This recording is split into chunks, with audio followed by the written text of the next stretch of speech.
Welcome to the root of all success with the Real Jason Duncan, a podcast that explores how the world's most powerful entrepreneurs unlocked success and how their stories can help you do the same. A successful educator turned entrepreneur, Jason has built multi-million-dollar businesses that have been featured in Inc. magazine and Entrepreneur magazine. His life's mission now is helping entrepreneurs live what he calls #the exit lifestyle. Introducing TEDx speaker, mastermind leader, author, entrepreneur, cigar aficionado, motorcycle enthusiast, and host of The Root of All Success, the Real Jason Duncan. The Real Jason Duncan. Welcome to another special edition of The Root of All Success. Today's video is actually going to be a little bit different. Today's episode, rather, is going to be a little bit different because I realize that a lot of you are not watching this. You only listen to it on Spotify or iTunes or wherever. But if you're watching this on YouTube, you're going to see that what we've done is I've created this episode as a single long-form video that you can see on my YouTube channel. And it's also going to be, as you're watching it right now, and my podcast playlist on my YouTube channel as well. But you'll see what I'm talking about here in just a minute.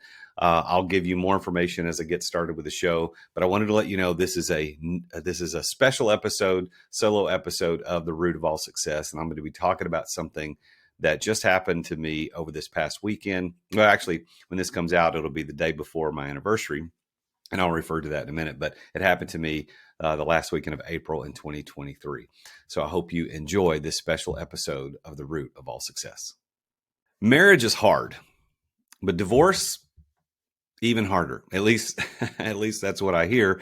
As of May 13th, 2023, I'll be celebrating my 28th wedding anniversary.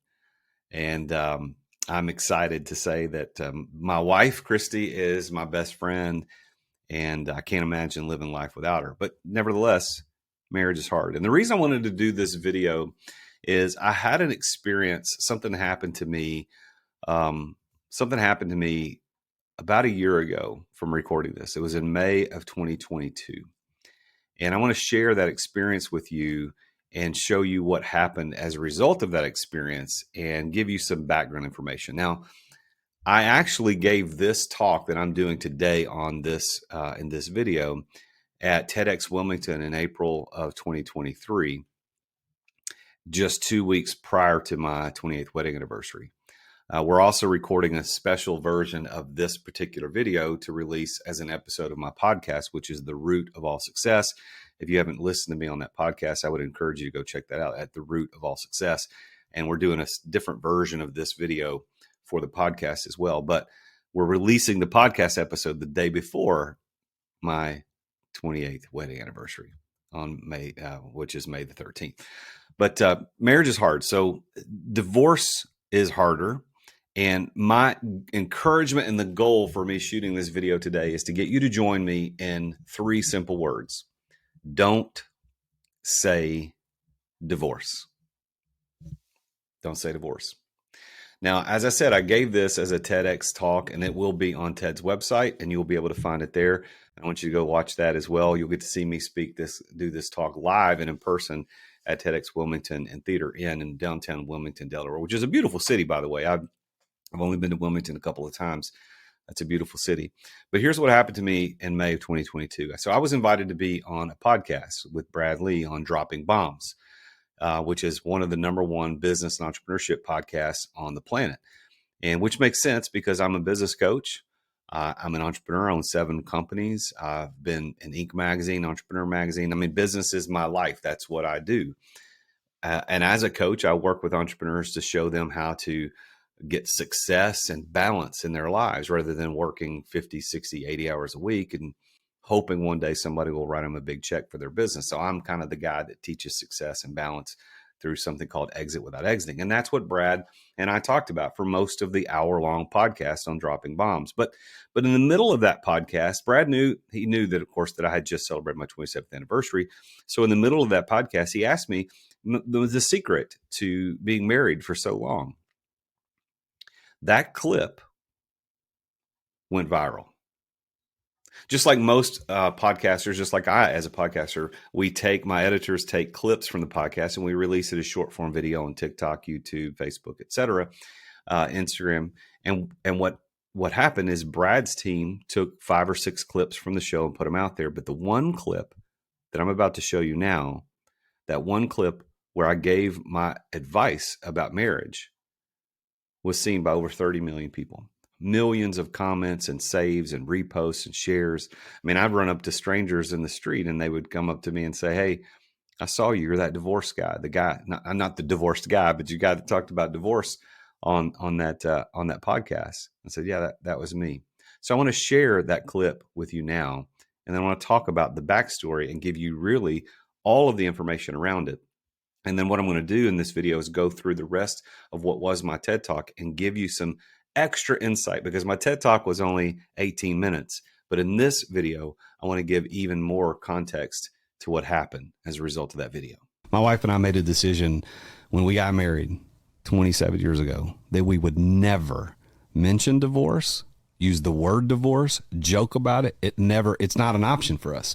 Where I have friends who in mixed company would say, "Yeah, my wife would divorce me if I did this." We don't make those jokes because we know that's not an option. So we burn the ship. We burn the ships. That option is not on the table for us. So when we have fights, which we do, like when we get upset with each other, we make sure that is not an option. We got to make this work. We're ride or die. Did you notice anything about that clip besides the content? I'm wearing the same shirt and hat. And I did this on purpose because I don't know. It's just a funny thing because I had that shirt and the hat on in the video.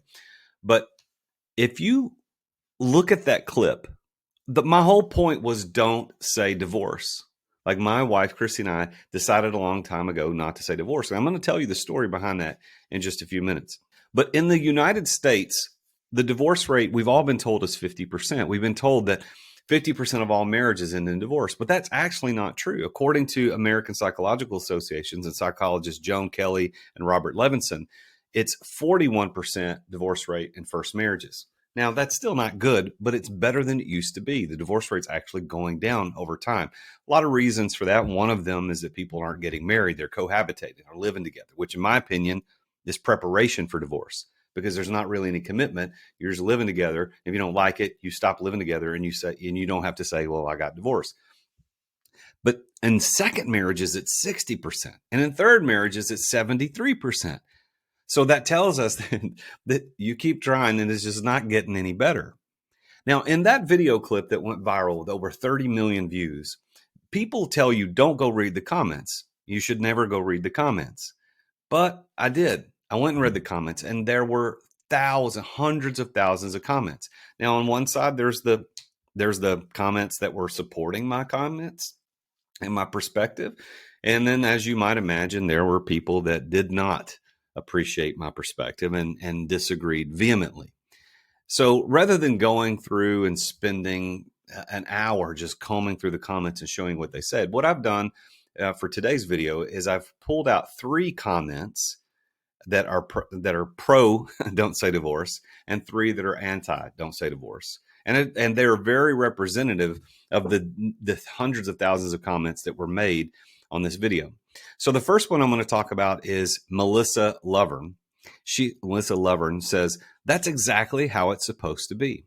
Now, Melissa knows what I know, that you don't say divorce. That's exactly how it's supposed to be. Well, another lady, Jessica, said at I Like to Eat Cake Too, which I think is a cool Instagram handle. She said, "We're high school sweethearts celebrating over 30 years on July 4th. We were both products of divorced parents. We've committed to making sure that divorce is never an option. We've always made an effort to love and to commit to each other. Because of that, it's a whole lot easier to commit to our kids and focus on them. And we've raised 2 amazing children." And then the third positive comment was from Megan Cox, who said, "Yep, my husband and I did the same thing. When it's not an option, your mindset is different." You know, we're going to talk about mindset in a little bit, but mindset is one of the keys, I think, to having a happy marriage, long-lasting marriage. And it's not just about don't say divorce. It's about the mindset that comes with that.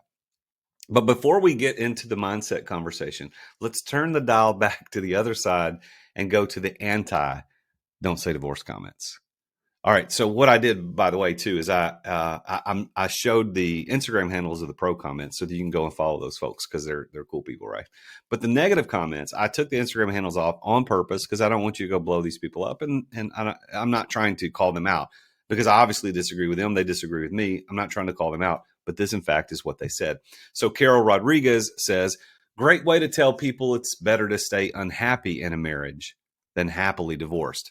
Facepalm emoji.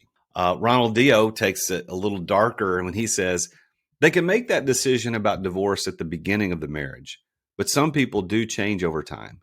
It should be normalized to discuss divorce if you outgrow the other person later in the relationship and you want something else without feeling trapped. In my TED Talk, I wasn't able to have the time to really dig into this comment, but I want to analyze this for just a minute before I carry on with the next negative comment. See, what Ronald says, and his comment is not isolated just to him. What his comment tells me is that his commitment is not in marriage. His commitment is to himself. Because what he's saying here is should be normalized to discuss divorce if you outgrow the other person. Well, in a marriage, you're supposed to become one and grow together. And he says you can outgrow the other person later in the relationship and want something else without feeling trapped. That doesn't sound like marriage to me at all. It sounds like a relationship of convenience based on egocentric idea of I'm the most important person. But again, that's just me. Now, the third negative comment I want to share is from a guy named David. And this one, it went even darker. He said, that's the dumbest shit I've ever heard. Most of my relatives have terrible marriages, and it's destroyed them sticking together and affected their kids badly because of the toxic life. Nothing wrong in saying this isn't working and finding a life that really makes them happy. I've seen a lot of U.S. crime documentaries and so many where people chose killing their spouses and even their kids over divorce insanity. Terrible advice. Well, I'm not sure that getting your marriage advice from U.S. crime documentaries is probably the best place to get it. You know, I may not be the number one dude in the world to give marriage advice, but I can tell you I'm not getting it from U.S. crime documentaries. You know, we've got to get better advice on marriage and divorce. And at the end of this video, I'm going to share with you the number one piece of marriage advice I've ever received from anybody. And the second piece, the second best advice I ever got was the title of this video, Don't Say Divorce. So I'm going to hold that second piece of advice for just a minute. But I want you to think about this. If you got married here in the United States or anywhere in the Western world, part of your vows that you said to each other probably included some version of this statement: for better or for worse, for richer or for poorer, in sickness and in health, until death do us part. It's traditional. A version of that was said at my wedding back in 1995. But if we take the Ronalds and the Carols and the Davids comments and we say, okay, yeah, we got to normalize divorce. We're going to outgrow each other. We're going to find something better later in life. Then I think it requires us to rewrite vows, if you can even call them vows. And I have a few of those lines to share with you today. I take you to be my lawfully wedded spouse, to have and to hold until something better comes along. Or I promise to love you, to cherish you, to honor you, as long as you don't get on my nerves too much. Or I vow to stick with you through thick and thin, except for those times when I just can't stand you anymore. Or I vow to be with you until death do us part, or until I get bored with you and decide to trade you in for a younger model. You see, those comments are kind of funny, and I know when I said it at the TED Talk, I got some giggles, and the giggles were pretty hefty at the beginning. But by the time I got to that last comment about trading in for a younger model, I didn't get a lot of laughs. Just a couple of nervous giggles from a few people in the audience. Why? Because I think everybody who heard those knows exactly how wrong that perspective is. Yet that's in the negative comments. For a guy just like me, a normal dude who's been married a long time to the love of his life, said, hey, just don't say divorce. Don't give yourself that out. And then to hear people go, no, we got to normalize it. Well, the only way to normalize it is to change the vows, to say, look, I'm only going to commit to you for a while until I get tired of you, and then I'll trade you in for somebody else. And then when we hear that, we're like, well, that can't be, that doesn't fit. That doesn't sound right. But in fact, that's exactly what those negative comments lead us to. What other conclusion can we make? Let me tell you the story about my beautiful wife. and how I met her. Her name is Christy, and you can see some pictures of us right here on the screen now. But we met on a blind date when she was 15 and I was 16 years old. And here's how we met. So my buddy Jerry is my buddy at the time. Jerry, he lived down the street from me, and so Jerry and I used to go down to Pleasant Green Swimming Pool in Goodlettsville, Tennessee.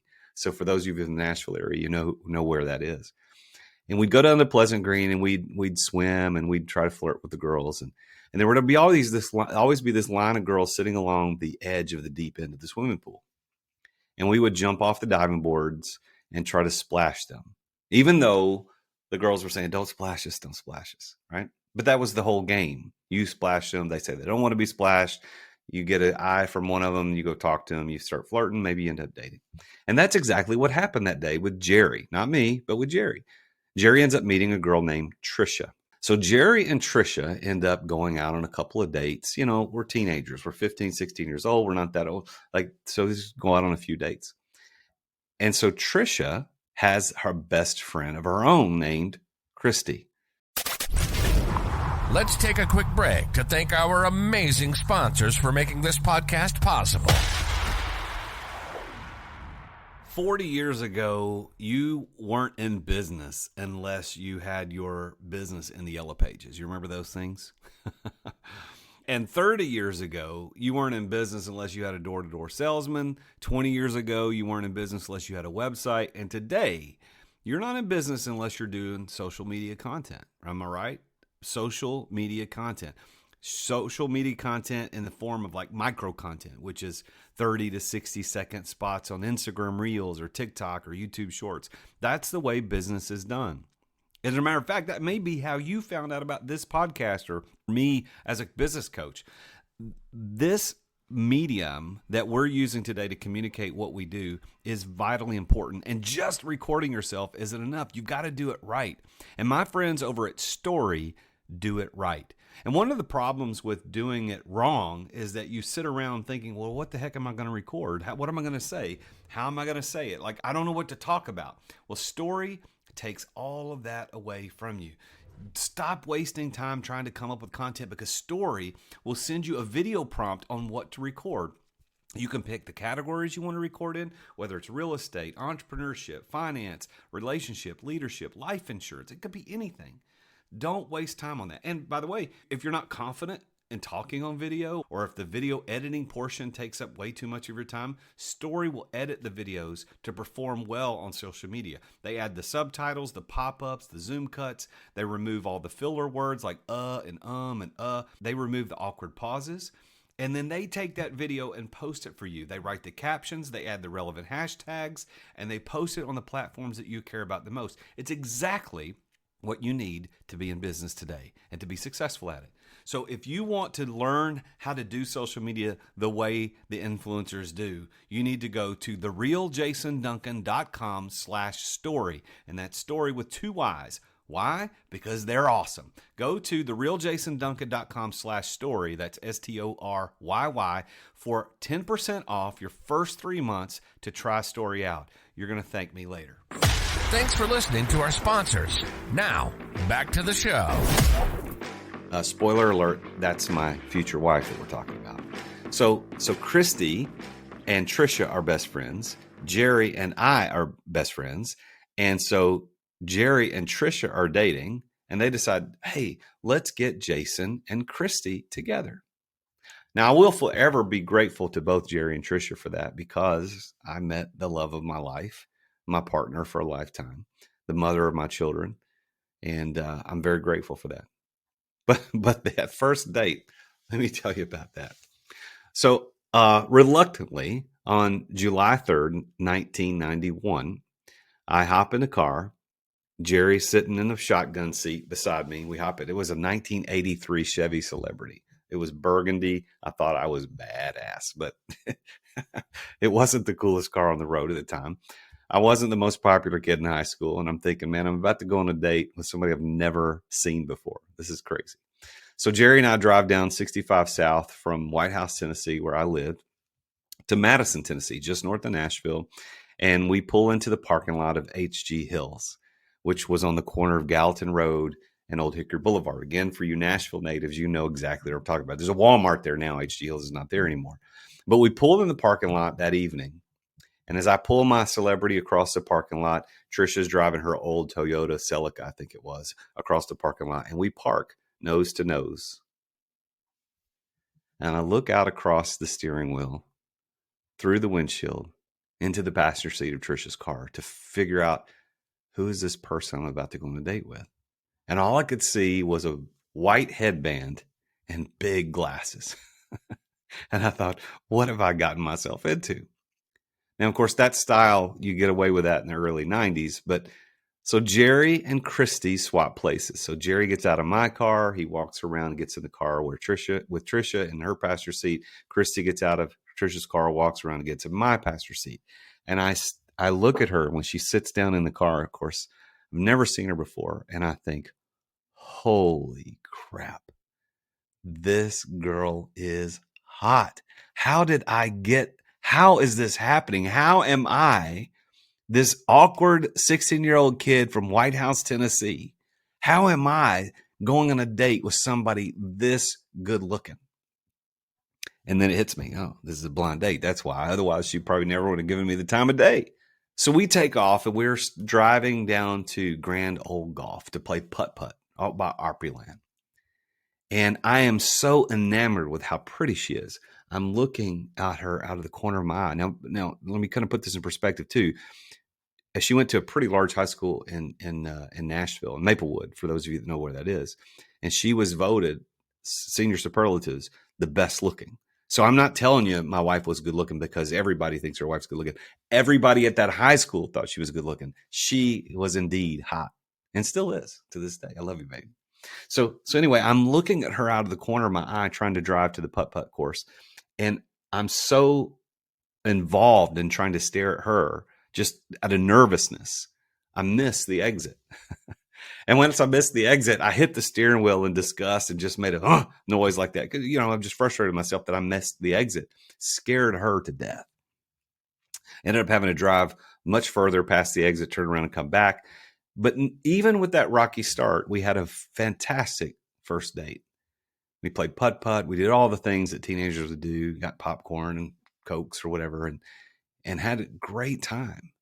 And for most of the next 4 years, Christy and I dated. And on her 19th birthday, I asked her to marry me.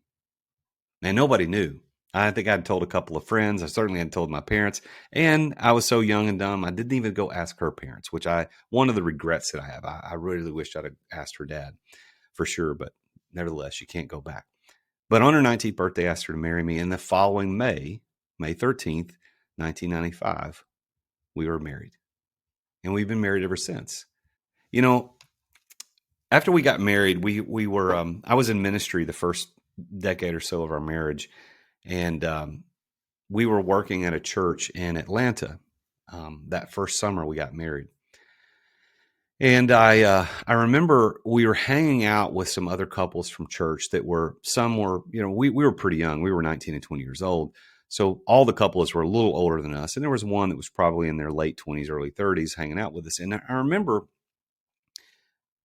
one night we were all hanging out with some of those couples and one of the couples kept saying, I'll divorce you if you did that. I'd divorce you if you did that. And now they were joking. The same kind of jokes that I mentioned in the video clip, right? The same kind of jokes you've heard people say. Maybe you've even said them. Maybe your spouse has said them.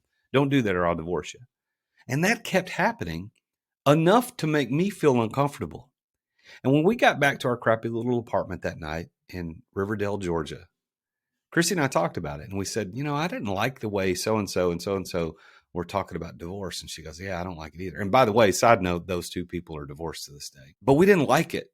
And it was that moment as newlyweds who just experienced this weird people saying divorce thing that we would never say it, that we wouldn't joke about it. We wouldn't talk about it. We wouldn't use it as an idle threat.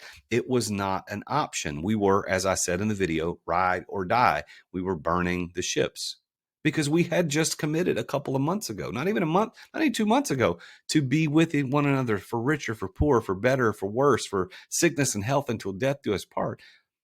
And we didn't want to be leaving ourselves an out. Don't say divorce. There's tremendous power in your words. Tremendous power in your words. Don't believe me? Well, let me give you an example. There's a doctor by the name of Dr. Masaru Emoto. He's passed away now, but he did a study back in the early 2000s on the power of words on water. And I know this is going to sound nuts, but you can look it up. He did a study where he took a bowl of water and he said really nice, encouraging things to this bowl of water. It must have been crazy to watch him do this, but he said encouraging words, nice things to this bowl of water, and then he put it in the freezer.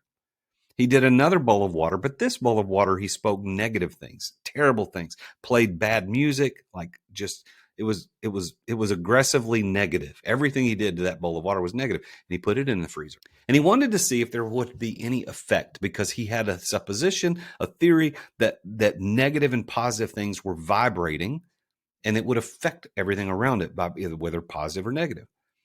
And so he pulled the bowl of water out that had been spoken kindly and positively to, and he looked at it under a microscope. And the ice crystals were beautiful. They were symmetrical. They were intricate and delicate. Actually, what he probably would have expected in looking under a microscope at frozen water. But when he pulled the bowl of water out that had been spoken negatively to, he was shocked at what he found. What he found was that the ice crystals were deformed. They were asymmetrical and subjectively ugly. How can that be? When the only difference between those two bowls of water were the words spoken to those bowls of water. Our bodies are made up mostly of water. And if water can be affected by positive and negative words, then we can be affected by positive and negative words.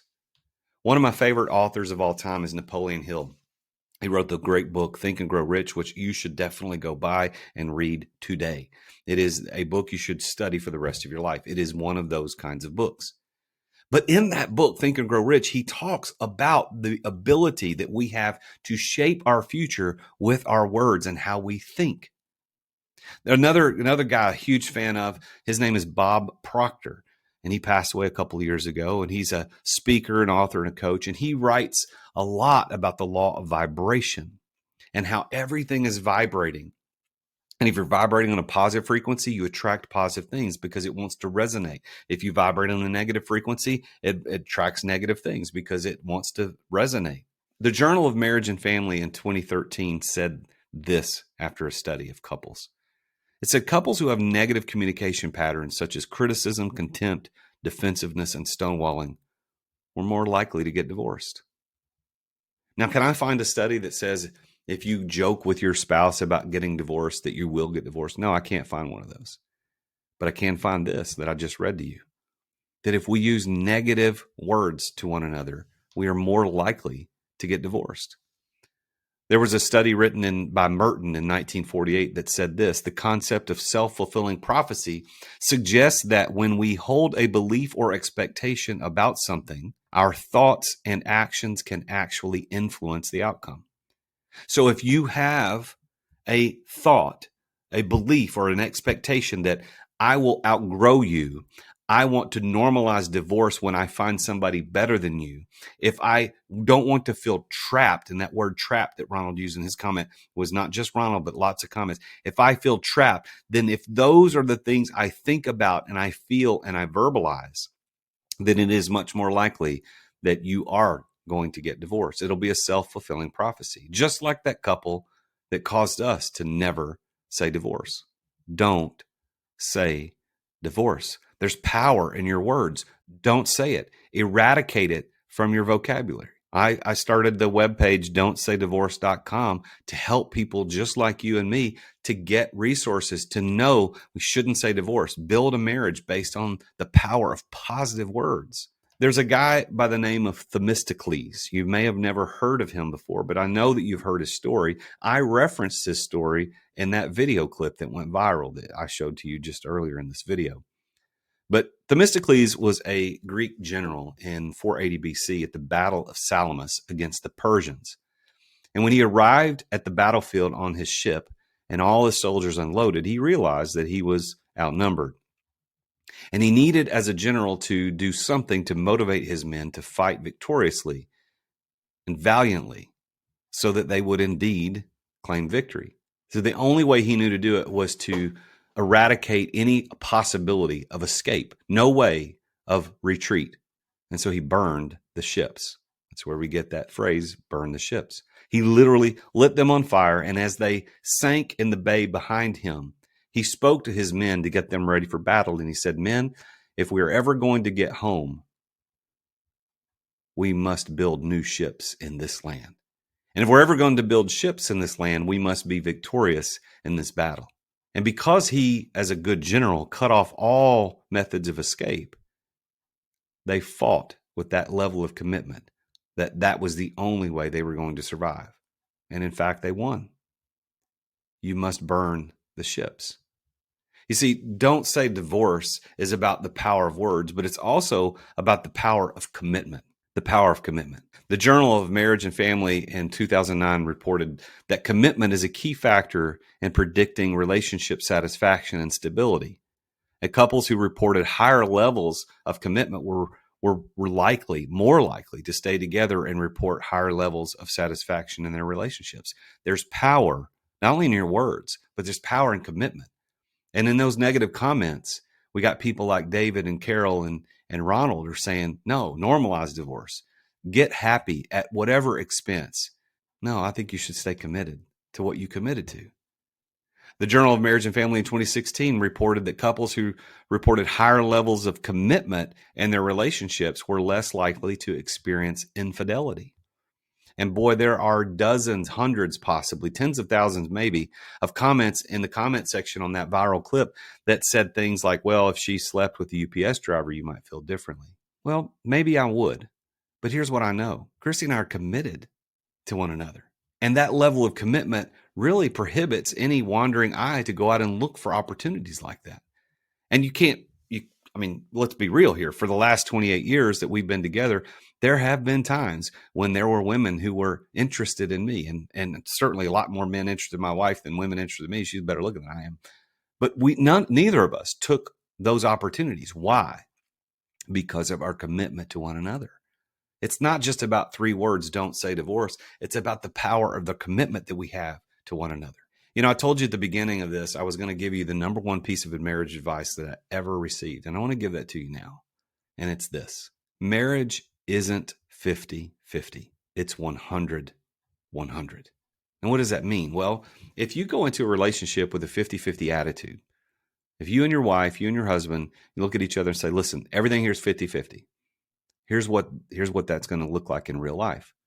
If you haven't hit 100% in your relationship, if there's ever a deficit, you will never assume that it's your 50% that is not being met. You will always assume it's the other person who didn't do their 50%. You always sit back and say, well, I did my half. I did my part. Where are you at? You see, when we have that type of attitude, we will always find a deficit and we will always blame the other person. But the best piece of marriage advice is marriage isn't 50-50, it's 100-100, which means that both of us are responsible for delivering all 100% to make the relationship exactly what we want it to be. Therefore, if there's ever a time in our relationship when we haven't hit 100%, we have no right to blame the other person. We can only look inward. It's 100-100. Now, it's easier said than done, of course, and it does require both of you to be committed, but that's what marriage is. It's a commitment to both people. I encourage you, don't say divorce. 3 simple words that I want you to commit to. Don't say divorce. As I finish this, I want to read to you a portion of the vows that my wife and I had read by the preacher when we got married back in 1995. And these were written by a man named Edmund O'Neill. And I'm going to pull them up on my phone, and I'm going to share those with you right now. Marriage is a commitment to life, the best that 2 people can find and bring out in each other. It offers opportunities for sharing and growth that no other relationship can equal.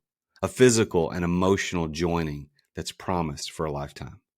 Within its circles of love, marriage encompasses all of life's most important relationships. A wife and a husband are each other's best friend, confidant, lover, teacher, listener, and critic. And there may come times when one partner is heartbroken or ailing and the love of the other resemble the tender caring of a parent for a child. Marriage deepens and enriches every facet of life. Happiness is fuller, memories are fresher, commitment is stronger, and even anger is felt more strongly and yet passes away more quickly. Marriage understands and forgives the mistakes that life is unable to avoid. It encourages and nurtures new life, new experiences, and new ways of expressing a love that is deeper than life. And when two people pledge their love and care for each other in marriage, they create a spirit unique to themselves, which binds them closer than any spoken or written words. Marriage is a promise, a potential, made in the hearts of two people who love each other and takes a lifetime to fulfill. I'm the Real Jason Duncan, and I want to encourage you, don't say divorce. Don't say divorce. If you find yourself in a marriage relationship that is 50-50, if you find yourself in a relationship where it's not 100%, it's not what you want, maybe you're the one that's been joking about divorce. Maybe you've been saying it way too much, and maybe things are on the skids, or maybe your spouse is the one joking about it. Maybe you don't have that relationship that you thought you were going to have in the beginning. Don't say divorce. Increase your level of commitment and get help. Now, I'm not a marriage coach. I'm not a marriage counselor. I know that since this has all happened, I've got people that say, Jason, you should be a marriage coach. This is what you should be doing. I don't know. Who knows what God has in plan for me? But what I have done is I put together a bevy of resources for you at don'tsaydivorce.com. Don'tsaydivorce.com has got, by the time I get this video edited, it'll have this video on that page. It's going to have my TED Talk video on this page. It's going to have the clip from Brad Lee's podcast on that page. But not only will it have that content for you to consume and to think about, but I've partnered with several amazing marriage coaches, consultants, and other practitioners who can help you strengthen your marriage. So I want you to go to that page, Don't Say Divorce, and look up those resources. And if you want to follow me on Instagram or LinkedIn, I'm at The Real Jason Duncan. Just know that as of right now, marriage is not really the thing I pay attention to on a day-to-day basis. I'm a business coach. I help people with their businesses to build better lives, successful and balanced lives. But don't say divorce. Stay committed. Stay committed.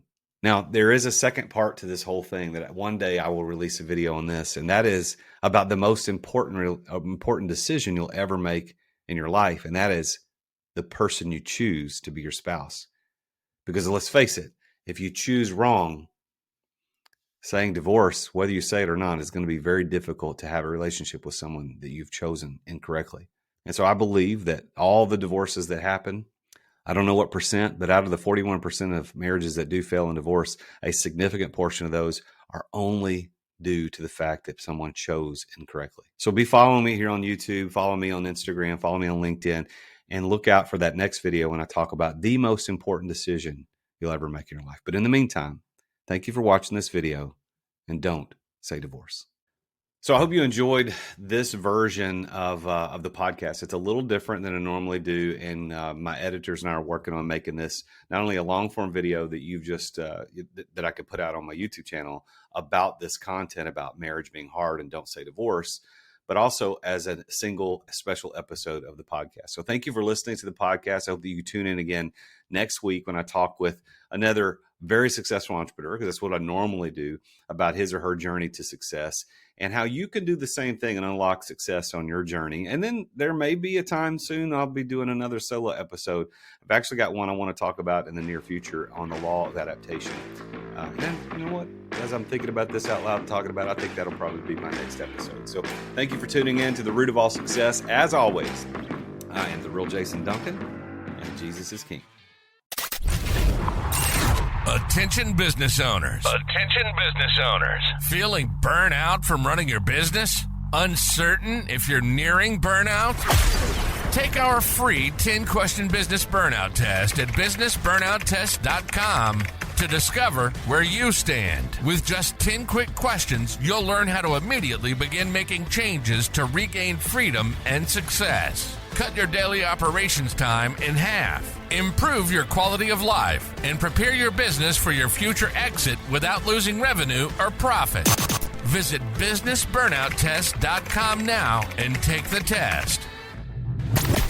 Thank you for listening to another edition of The Root of All Success with the real Jason Duncan. If you've enjoyed this week's episode, visit therootofallsuccess.com to access the show notes and other helpful resources. Follow Jason on social media at The Real Jason Duncan. See you again next time here on The Root of All Success. This podcast is a part of the C-Suite Radio Network. For more top business podcasts, visit c-suiteradio.com.